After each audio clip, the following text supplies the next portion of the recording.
নমস্কার বন্ধুরা, আর একটা নতুন ভিডিওর সাথে তোমাদের সবাইকে জানাই স্বাগত। নিয়ে চলে এসেছি বেশ কিছু কিচেন টিপস। দেখো বন্ধুরা, আমাদের অনেকেরই বাড়িতে কিন্তু এরকম বেসিন থাকে। আর বেসিনটা যেহেতু আমরা প্রত্যেক দিনই ব্যবহার করি, তার ফলে কি হয়, বেসিনের মধ্যে কিন্তু একটা নোংরা ধুলো বালি, তারপর তেল চিটচিটে ভাব কিন্তু চলে আসে। তো কোনো রকম সাবান শ্যাম্পু ছাড়াই কিন্তু দেখো আমি বেসিনের এই যে স্কচব্রাইটটা আছে, তো স্কচব্রাইটের গায়ে কিন্তু আমি লাগিয়ে নিলাম কোলগেট। তো অল্প কোলগেট দিয়েই কিন্তু পুরো আমি এই বেসিনটাকে পরিষ্কার করব, আর একদম কিন্তু ঝকঝকে হয়ে যাবে, কোনো রকম তেল চিটে ভাব, তারপর যে দুর্গন্ধটা আছে কোনো কিছুই কিন্তু থাকবে না। তো তোমরা অবশ্যই কিন্তু এইভাবে কোলগেট লাগিয়ে পরিষ্কার করে দেখো। তোমরা ভাবতেই পারবে না যে এত সুন্দরভাবে কোলগেট দিয়ে যে বেসিন পরিষ্কার করা যায়। এই যে তেল ছিটে ভাবগুলো থাকে না, যেগুলো আমরা হাত দিতে পারি না, খুব প্রবলেম হয় হাত দিতে, বা আমাদের গাটা ঘিন ঘিন করে, এই সমস্ত ভাব কিন্তু চলে যাবে শুধুমাত্র এই এক ফোঁটা কোলগেটের মাধ্যমে। তো দেখো বেসিনটা আমি খুব ভালো করে ধুয়ে দেখাচ্ছি না যে কতটা সুন্দর হয়েছে। আর যেহেতু লাইটটা একটু উল্টোভাবে আসছে, সেই জন্য খুব ভালো ক্যামেরাতে আসছে না, সেটা আমি দেখতেও পাচ্ছি, কিন্তু অসম্ভব সুন্দর কিন্তু পরিষ্কার হয়েছে। আশা করি এই টিপসটা তোমাদের খুবই উপকারে আসবে। তো যদি উপকারে আসে অবশ্যই কিন্তু তোমরা বাড়িতে অ্যাপ্লাই করো। তো দেখেই বুঝতে পারছো কত ভালো লাগছে বেসিনটা।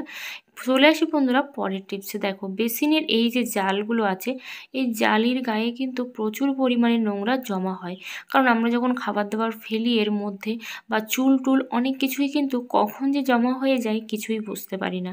তো এরকম একটা কাঁচির সাহায্যে দেখো এরকম ছোট্ট ছোট্ট করে কিন্তু আমি কেটে দিচ্ছি, এভাবে কেটে দিচ্ছি। তাহলে যদি চুল জড়িয়ে থাকে, কোনো রকম নোংরা যদি জড়িয়ে থাকে, তাহলে কিন্তু এগুলো খুব সহজে বেরিয়ে যাবে।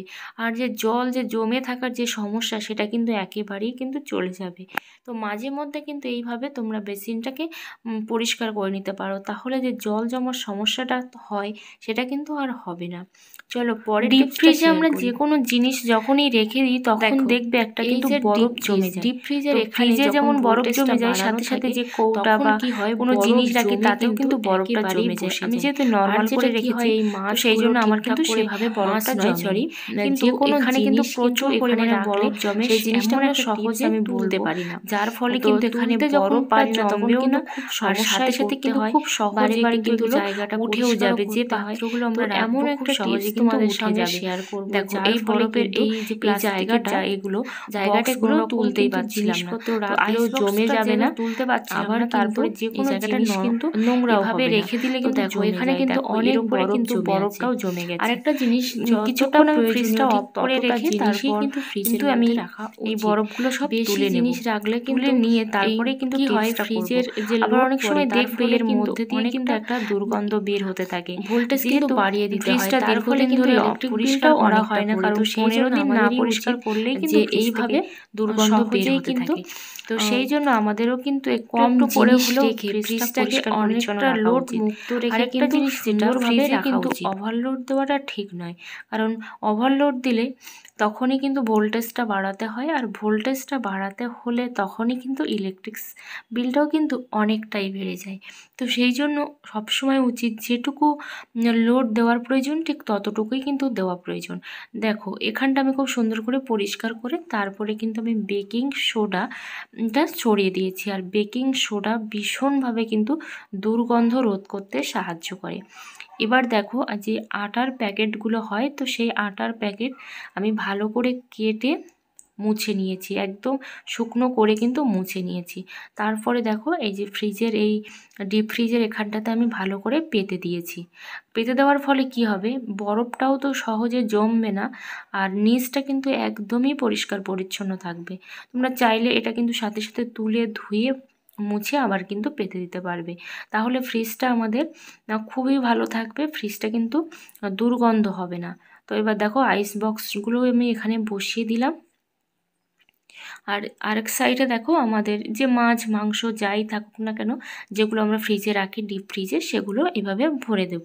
তাহলে কি হবে, যে দুর্গন্ধটা ছড়াচ্ছিল সেটা তো ছড়াবে না, আর সাথে সাথে বরফটাও কিন্তু জমবে না। দেখো তুলে তোমাদের দেখাচ্ছি যে বরফটা কিন্তু একেবারেই জমেনি। তো তোমরা চাইলে কিন্তু এইভাবে এই টিপসটা কিন্তু ফলো করতে পারো। চলো পরের টিপসটা শেয়ার করি তোমাদেরকে। এরকম পুরানো মোজা আমরা প্রত্যেকেই বাড়িতে কম বেশি ফেলে দিয়ে থাকি। তো ফেলে না দিয়ে কিন্তু আমরা অনেক কাজ সেরে নিতে পারি। দেখো এই মোজার মধ্যে আমি পরিয়ে দিচ্ছি চিরুনি। তো এই চিরুনিটা পরিয়ে দেওয়ার ফলে কি হবে সেটাই তোমাদেরকে এখন দেখাবো। কারণ এই মোজার সঙ্গে চিরুনিটা পরানোর ফলে কিন্তু আমাদের অনেকটা উপকারে আসবে। ফ্রিজের যে পাল্লা রবারগুলো হয় সেই রবারগুলো কিন্তু আমরা দীর্ঘদিন ধরে পরিষ্কার করি না, কারণ আমরা ফ্রিজটা পরিষ্কার করলেও কিন্তু এই রবারগুলো পরিষ্কার করা হয়ে ওঠে না। এখানে হাতও যায় না, ব্রাশও যায় না। আর ভুল করেও কিন্তু তোমরা ছুরি কাঁচি এই সব জিনিস দিয়ে কিন্তু এই রাবারগুলো পরিষ্কার করতে যাবে না। তাহলে কি হবে, রাবারটা কিন্তু কেটে যাওয়ার ভয় আছে, সাথে কিন্তু যদি কেটে যায় তাহলে আমাদের অনেক টাকা খরচাও হয়ে যেতে পারে। তাই এরকম চিরুনি যেহেতু সরু আর চিরুনির যেহেতু ডাঁট ডাঁট থাকে, তো সেই জন্য চিরুনির মধ্যে এভাবে তোমরা মজাটা পরিয়ে কিন্তু এইভাবে পরিষ্কার করে নিতে পারবে খুব সহজে। তাহলে রাবারটাও কিন্তু খুব সুন্দরভাবে পরিষ্কার পরিচ্ছন্ন থাকবে, আর কিন্তু নষ্ট হওয়ারও কিন্তু ভয় থাকবে না। কারণ এই রাবারটা পরিষ্কার না করলে কিন্তু অনেকটা ধুলো জমে যায়, নোংরা জমে যায়, তার ফলে কিন্তু ফ্রিজটা ঠিকঠাক করে সেট হয় না। তো বন্ধ যদি ফ্রিজটা না হয় তাহলে কিন্তু ফ্রিজটা ঠান্ডাও হয় না, ঠান্ডা না হলে অনেকটা ইলেকট্রিক বিল কিন্তু এসে যায়। তো দেখো এই টিপসটা কিন্তু তোমরা অবশ্যই ফলো করতে পারো, তোমাদের কিন্তু অনেকটা কাজে আসবে। চলো পরের টিপসটা শেয়ার করি। দেখো সেই মোজাটা দিয়েই কিন্তু আমি কোনাগুলো ক্লিন করে নেব, কারণ এই কোনাগুলোতেও কিন্তু আমরা ব্রাশ দিতে পারি না বা হাত দিয়েও কিন্তু ঠিকঠাক করে পরিষ্কার করতে পারি না। কারণ এই কোনাগুলো, মাঝখানটার কথা আমি বলছি না, আমি শুধু এই যে কোনাগুলো আছে যেগুলো কোনো মতেই আঙুল যায় না, সেই সব জায়গাগুলো কিন্তু সহজেই পরিষ্কার করে ফেলতে পারি। দেখেছো কত সহজে পরিষ্কার করে ফেলছি এটা? তো এইভাবে কিন্তু সহজে আমরা পরিষ্কার করতে পারবো। তো আশা করি এই টিপসটাও তোমাদের অনেকটা কাজে আসবে। চলো পরের টিপসটা শেয়ার করি।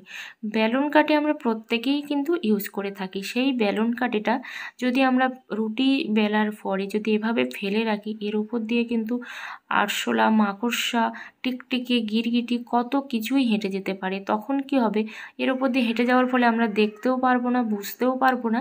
সেই অবস্থাতে আমরা রুটি বেলে কিন্তু খেয়ে নেব, আর তার ফলে আমাদের শরীরটা কিন্তু খারাপ হতে পারে, এমনকি আমাদের মৃত্যু পর্যন্ত হতে পারে।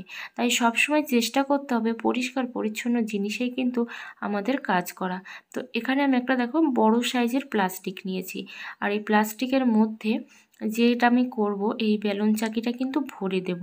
তার ফলে যতই এর উপর দিয়ে টিকটিকি, আরশোলা, মাকড়সা ঘুরুক না কেন, কোনো মতেই কিন্তু এই বেলুন চাকির মধ্যে কিন্তু নোংরা করতে পারবে না, আর আমাদের কিন্তু কোনো রকম নোংরা খাবার দাবার খেতেও হবে না। তো এভাবে যদি রাখি তাহলে কিন্তু আমাদের রান্নাঘরটাও যেমন পরিষ্কার পরিচ্ছন্ন থাকবে, তেমন আমাদের বেলুন চাকিটাও কিন্তু পরিষ্কার পরিচ্ছন্ন থাকবে।